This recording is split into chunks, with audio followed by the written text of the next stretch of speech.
Afternoon, everybody, and welcome to Tandem Press. My name is Paula Panczenko, and I am delighted on behalf of Tandem Press and the Jazz Studies program at the UW-Madison Mead-Witter School of Music.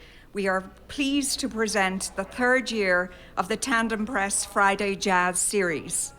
We're delighted to welcome you, our audience here, and those of you who are listening to us live on the web.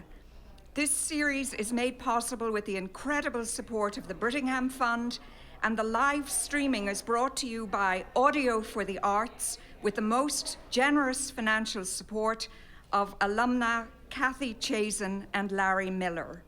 This program could not have happened without Johannes Wallmann, the John and Carolyn Peterson Chair in Jazz Studies, and his colleagues John Schaefer, Jonathan Greenstein, Nick Moran, and Les Thimick. I also want to thank the incredible School of Music students who will be playing for you tonight. The first half of the program will feature the Afro-Cuban Jazz Ensemble under the direction of Nick Moran, and the second half will feature the Blue Note Ensemble under the direction of Johannes Wallmann. During the intermission, our curators and master printers will give tours of the studio. And for those of you at home, there will be a short interview about Tandem Press. Enjoy the evening, and again, welcome.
Good afternoon, welcome. Thank you for joining us this evening. This is the UW Blue Note Ensemble. We like to, on each concert with this ensemble, we like to feature the music of one composer or one recording artist, typically somebody from the 1950s or 1960s. And this afternoon, we are bringing you a set of music entirely composed by, or at least recorded by, the great Dave Brubeck, the wonderful pianist and composer. That first piece was a later composition of his from the 1970s called Recuerdo, Remembrance. And next up is one of his very well-known pieces. This is entitled In Your Own Sweet Way.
If you just joined us, this is the UW Blue Note Ensemble. Welcome.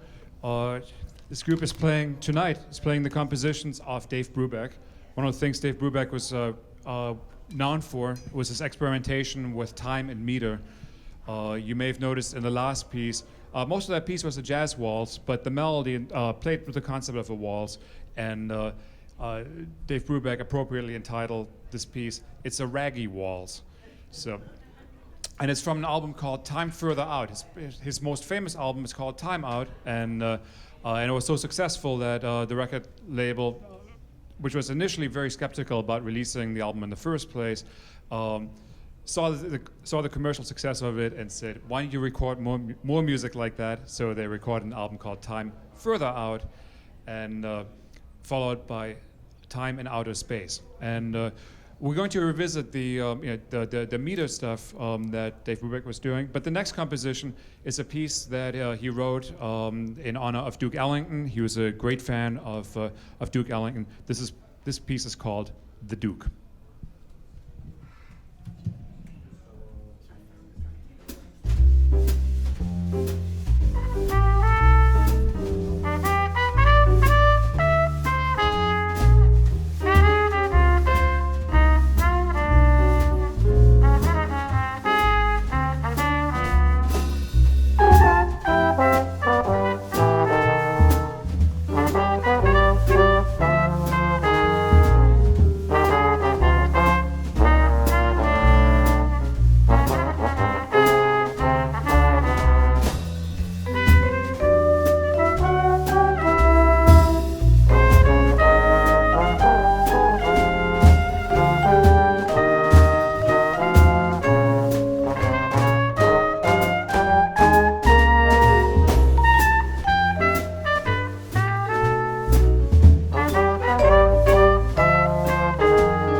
Thank you. Dave Brubeck's The Duke, the UW Blue Note Ensemble. At this moment, I'd like to introduce the band to you.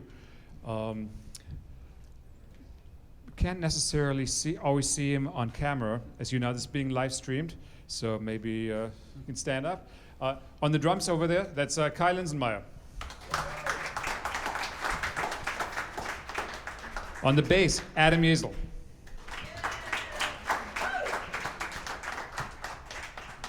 On piano, and hence in the role of Dave Brubeck, Hans-Jan Binte.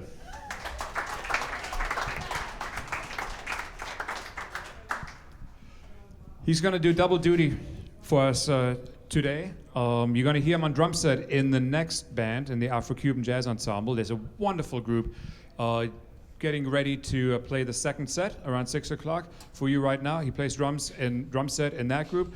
But with this group, he's playing the vibraphone, Mr. John Payne.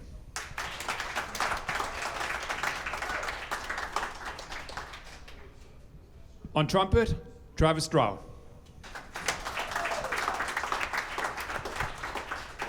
And on the trombone, Carl Jurek.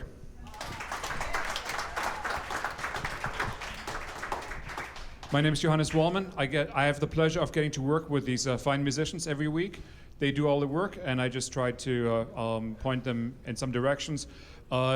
This semester, the direction is the music of Dave Brubeck, and later on Bill Evans. So I hope you come back to Tandem Press later this semester to hear these fine groups. This is our only performance this semester.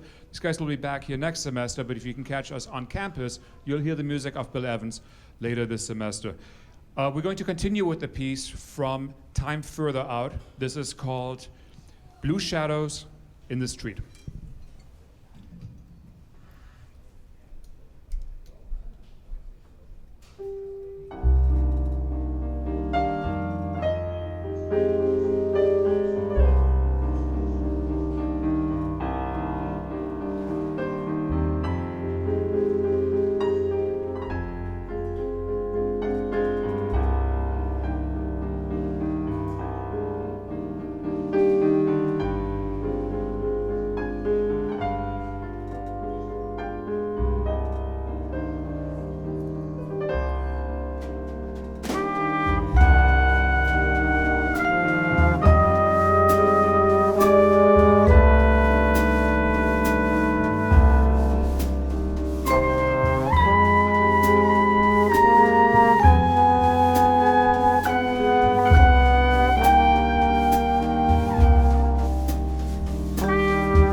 Thank you. UW Blue Note Ensemble.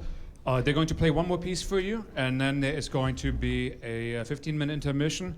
I very much encourage you to join the tour of Tandem Press. It is fascinating. I've taken it several times as part of this, and I always learn something new. It's just a beautiful space. We're very, very excited to be here again. The last piece by the Blue Note Ensemble, we wanted to play for you Dave Brubeck's most famous composition, Take 5. Yes, but we knew there was a bunch of but it turns out it's not actually composed by Dave Brubeck, it's composed by Paul Desmond, so we can't play it for you, unfortunately.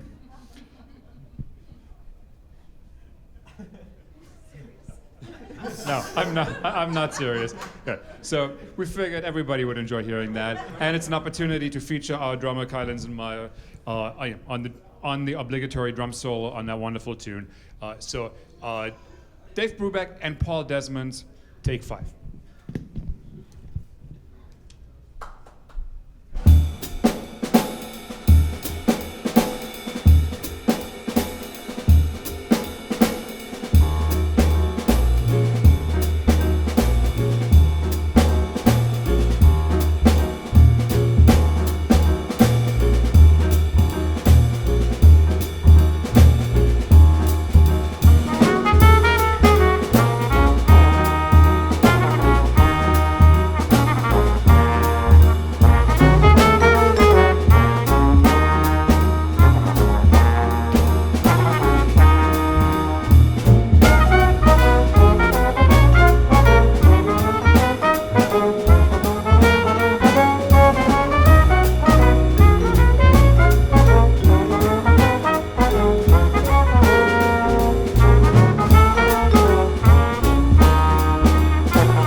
What an amazing first half we've had by these fantastic students. You are all incredible. I can't believe you've only been back at school for 4 weeks. Unbelievable.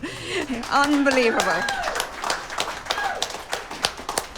And I just want to remind you of what Johannes just said, that we have tours beginning down at the bottom of the stairs, and there are 3 different staff members who are delighted to give you tours if you'd like to know a little bit more about Tandem Press. Thank you all, and see you in 15 minutes.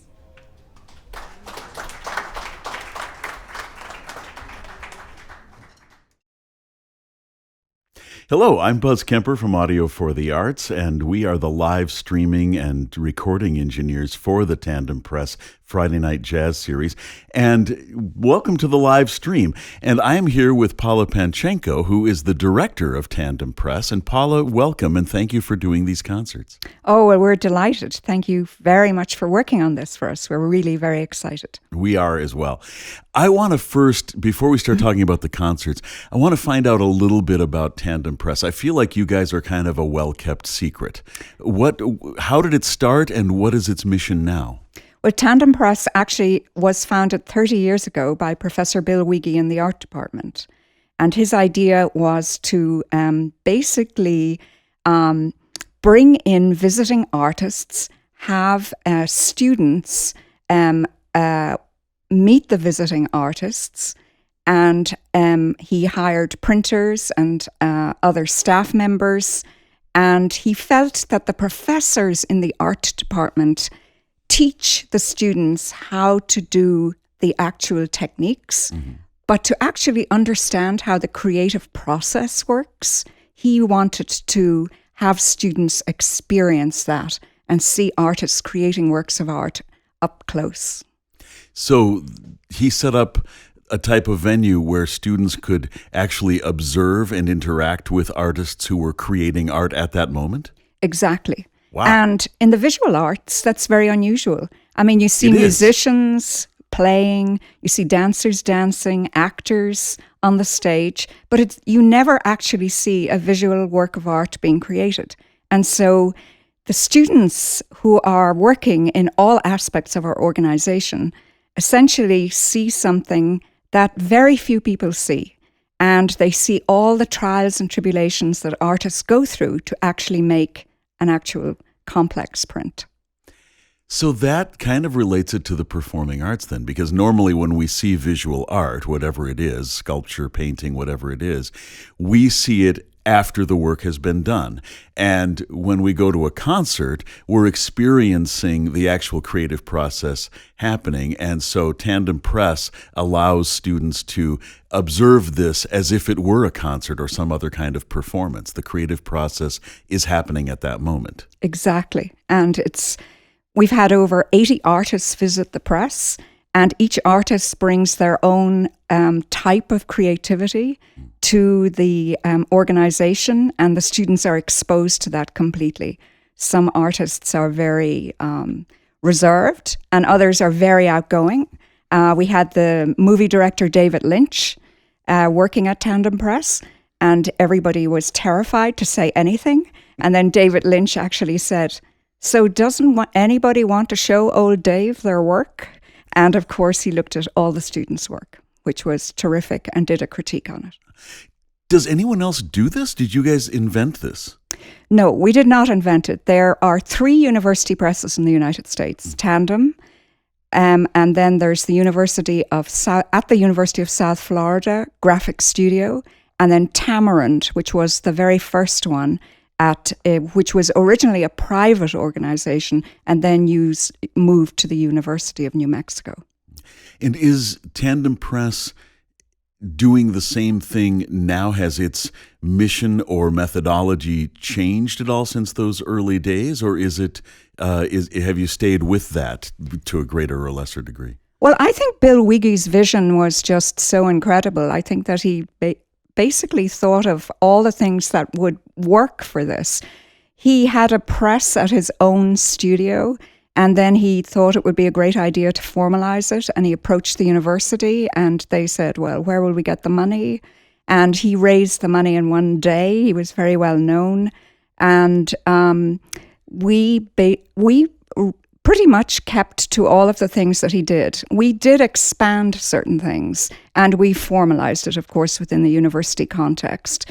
And then we are charged with raising all our own funding through the sale of prints, but we also do a lot of fundraising. We raise funds for graduate students, for project assistants to work at Tandem Press. We work with the School of Business. Now we're working with the School of Music. We work with the Art Department, of course, which is our home in the School of Education. And then we work with the Chazen Museum of Art. That's great. The tentacles of Tandem Press reach out into many different places. And I'm just amazed when I talk to people about the Friday Night Jazz series, the first thing they always ask me is, what is Tandem Press? And then they ask me, what is this music series? So we've got to make you guys less of a secret, because it seems like you're doing some incredible things. Now let's talk about the series. So you've been involved with visual art and having students be able to get in on the creative process of that. How did the concert series enter into the picture? Well, we moved to a new space, which was much better than what we had before. And so we looked around, and we were still a little bit off the beaten track. We're on Commercial Avenue, which isn't like driving down East Washington, although it's just off East Washington. And we thought, like, what can we do? And I think one of the ideas was, maybe we could do some different types of series here. Let's have a jazz series. I love jazz music, and I decided to talk to the School of Music and ask them if they thought it was a good idea. I met with Susan Cook, who's the director of the School of Music at the moment, and she said, I have the person for you to talk to, Paula, and that was Johannes Wallmann. And so she set up that meeting, and he was like, yes, let's do it. And I said, well, how will we do it? He said, we can involve students, which was absolutely perfect. So he works with his colleagues in the Jazz Studies program, and then he invited all the students who were in the various music groups, different people, to participate. And so it's just been an amazing collaboration involving both students from the School of Music working with students at Tandem Press. So that's very exciting. Yeah, Johannes has been a real firebrand in this town. When he first moved to town and took over as the is he the chair, or no? He's the director of Jazz Studies. Jazz Studies, right? And almost everyone I know started asking me within days. They said, have you met this guy, Johannes Wallmann? You've got to meet this guy. And it took a while before we actually did meet. But since then, we've worked on some projects together, and we'll be working a lot more on these concerts. And I'm really excited about that and about his involvement. Now, is it a coincidence that your husband Russell has done the same thing with the Chazen Museum of Art, which is bring performance art into what otherwise was a visual art venue, and you're doing the same thing? Is it you both have this vision, which I think is absolutely wonderful? But is that a coincidence, or is this something that has just always kind of been in your blood? Why did that happen? I'm so glad it did, by the way. Well, I do have to say, having been married to Russell, it was 33 years this year. 37 years this year. 33 years at the museum. But I think that Russell saw this whole new media emerging with live streaming and the whole media landscape changing. And I think he was very inspired by working with you. And we were chatting about it, and we were chatting about how could we bring in a different audience to Tandem. And in the visual arts, there have been many artists who have been extraordinarily interested in jazz. So, for example, there was a fantastic Mondrian show at the Museum of Modern Art several years ago, and the accompanying talk on the taped information that you could get was the text was accompanied by jazz, because Mondrian was so fascinated by jazz, lived in New York, was a tremendous dancer, used to dance with Pollock's wife, Lee Krasner. And then he did a very, very famous series of works, one of which was called Broadway Boogie Woogie. And so there have been various artists, even some of the artists at Tandem Press, like Robert Cottingham, who know extremely well about the work of Ben Sidran.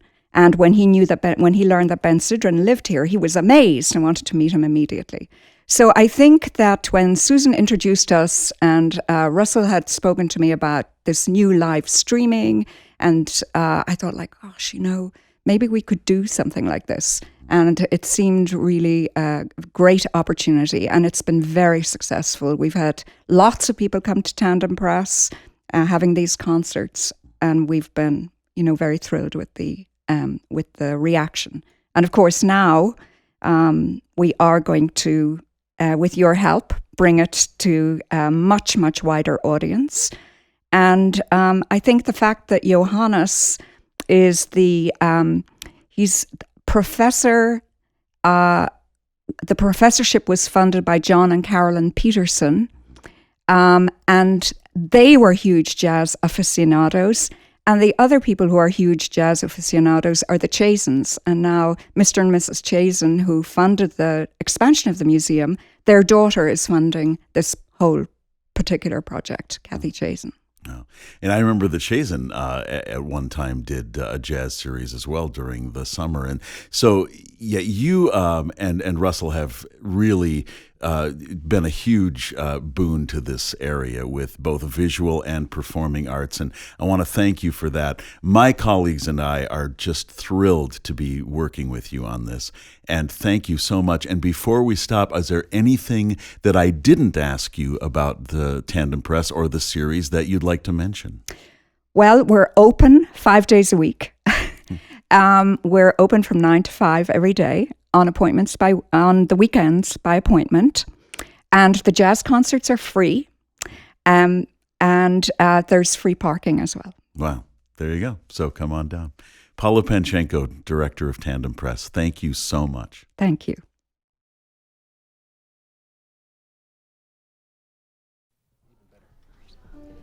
Welcome back to the second half of the concert. I'm absolutely delighted to introduce Nick Moran, who is an old friend of mine, who is a wonderful musician, and these are the students he has been working with in the Afro-American Cuban group. And so, no, Afro-Cuban group. And so I hope you enjoy the second half of the concert. Thank you so much.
How about it for the UW Afro-Cuban Jazz Ensemble? Good evening, ladies and gentlemen. How are we doing tonight? We having fun? We having fun? Good, good. My name is Nick Moran. I am the jazz bass instructor at UW-Madison and the director of this fine ensemble. We have a good program built in for you. That first tune was a classic tune entitled Midnight Mambo, which was written by Oscar Hernandez, who's the piano player for the Spanish Harlem Orchestra, but this was recorded on Daniel Ponce's first album, which is Daniel Ponce is a conga player from Cuba. We're going to play all pretty traditional Cuban music for you this evening. It's raining outside, it's evening. And so this next tune is a son montuno. The rhythm son montuno, or son, comes from the Oriente province of Cuba, so the southeastern area of Cuba, the mountains. This is by, the original composition was by Arsenio Rodriguez, who is an amazing tres player. If you are all fans of the Buena Vista Social Club, his piano player for a long time was Ruben Gonzalez, and so you can do the math backwards to find out when Arsenio Rodriguez was popular. It was a long time ago. But this song was revitalized by a very important jazz fusion group from Cuba that had members that you might have heard of, including Chucho Valdés, who was the director, Arturo Sandoval, as well as Paquito de Riviera. This band was called Iraquere, which was a very seminal fusion group. So this is their arrangement of the classic tune, Dile a Catalina.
All right, now we're going to slow it down for just a second and do a bolero son. This is another classic tune by Miguel Matamoros. He was the band leader of Trio Matamoros, which is kind of like if you go to Cuba and you look at someone's album collection, it's the Frampton Comes Alive album that everyone pretty much has Frampton Comes Alive for some strange reason in their record collection. This is the extremely popular album by Trio Matamoros, and their seminal hit, you might have recognized this tune. It's called Lágrimas Negras, and that in Spanish translates to Black Tears, and it's a song of heartbreak. So you're going to hear some heartbreak from this band tonight.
How about it for these fine musicians performing for you this evening? Show your love to these.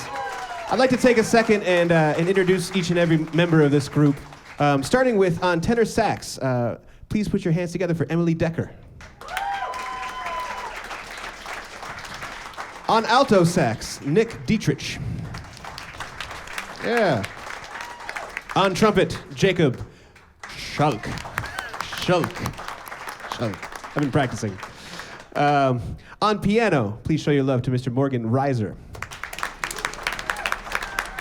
On bass, Isaac Supernent.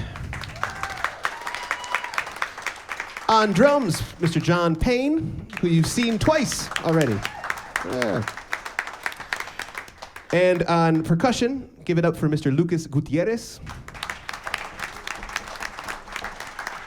And I know hopefully you're still in the clapping mood, but our cornerstone in this band, Mr. Aaron Gotchberg on congas. Yeah. I have to take a second to congratulate these students because we, in four short rehearsals, we were able to pull together this music for you tonight. Come check us out for future events. So you can visit jazzinmadison.org for any of the concerts that these fine ensembles from UW will be performing in. So come check us out again and see how this band develops. We have one more tune for you, and it's a doozy. It's a cha-cha, which I'm guessing there's some people in this room that know how to dance a cha-cha. So if it so moves you, if the music moves you, please feel free to dance this cha-cha with us. This was actually originally written by Ida Kere, that group I mentioned earlier, but this was arranged by Sonny Bravo and made popular by a man you might have heard, Mr. Tito Puente. This is a tune entitled, very simply, Cha-Cha-Cha.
Stand up.